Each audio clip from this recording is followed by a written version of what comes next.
श्रीगुरुवे नमः। विश्वं दर्पण दृश्यमाननगरीतुल्यं निजान्तर्गतं पश्यन्नात्मनि मायया बहिरिबोधभूतं यथा निद्रया या साक्षात् कुरुते प्रबोधसमये स्वात्मानम् एव अद्वयम् तस्मै श्रीगुरुमूर्तये नमः। इदं श्रीदक्षिणामूर्तये। ओम शांति शांति शांति। प्रणाम भगवान। मांडुक्य कारिका प्रवचन व्यातथ्य प्रकरण स्वामी श्री अखंडानंद सरस्वती जी महाराज का दिव्य ग्रंथ, जिसमें भगवान हम पेज नंबर 56 पे हैं और अध्याय चल रहा हमारा सृष्टि के स्वप्नवत भासने का फलागम। तो भगवान यहाँ पे हमारी बात चल रही थी कि लोग कभी कभी अपने बच्चों को हमारे पास ले आते हैं और कहते हैं कि महाराज आप इनको समझा दो। अब जब उनका रहस्य मालूम पड़ता है तो यह पता लगता है कि इनका मन तो कहीं और लगा हुआ है। अब वह और लगा हुआ मन ईश्वर के बारे में कैसे सोचेगा। इनको यह नहीं मालूम पड़ेगा कि मैं दृष्टा हूँ और यह दृश्य मिथ्या है।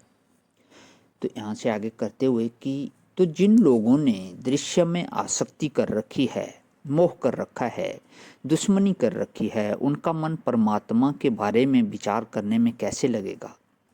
जिनका मन इसी में लगा है कि हमारी पोशाक से मैच कराने वाली जूती चाहिए, आज घर में नहीं है तो चलो बाजार में, इसी में मन लगा है, तो वह ईश्वर के बारे में क्या सोचेगा। तो कहने का अभिप्राय यह है कि छोटी छोटी चीज़ों में जब मन लग जाता है, मोह हो जाता है, राग द्वेष हो जाता है, तो यह परम सत्य जो परमात्मा है उसके बारे में विचार करने की प्रवृत्ति नहीं होती। तो सपने के साथ जागृत सृष्टि को मिलाओ और उसका राग द्वेष हल्का करो और फिर परमात्मा के बारे में विचार करो। बहुत गूढ़ रहस्य दे दिया स्वामी जी ने कि जो सपने के साथ जागृत सृष्टि को मिला लो और उसका जो राग द्वेष है उसको हल्का करो और फिर परमात्मा के बारे में विचार करो। और परमात्मा के बारे में विचार करने पर परम आनंद होगा। आपको मालूम है कि नहीं, ईश्वर की मुस्कान का नाम सृष्टि है, ईश्वर की चितवन का नाम पंचभूत है और उसकी चितवन, उसकी मुस्कान क्या बना रही है, क्या बिगाड़ रही है, जरा उसके चेहरे की ओर तो देखो। वेदांतियों की भाषा में जिसको स्फुरण बोलते हैं उसी को भक्तों की भाषा में मुस्कान बोलते हैं। शैवों की भाषा में उसको उल्लास बोलते हैं। तो आनंदोल्लास का नाम मुस्कान है और ज्ञानोल्लास का नाम चितवन है। अतः यह जो परमात्मा का रसात्मक आनंदात्मक उल्लास है, इसी का नाम सृष्टि है। अरे बाबा, हम आनंद के समुद्र में डूब उतरा रहे हैं। आनंद सिंधु मध्य तब वासा, बिनु जाने कत मरत पियासा। यह मछली से डरे, मगर से डरे, अरे उनकी ओर देखने की क्या जरूरत है जब अमृत के समुद्र में डूब उतरा रहे हो।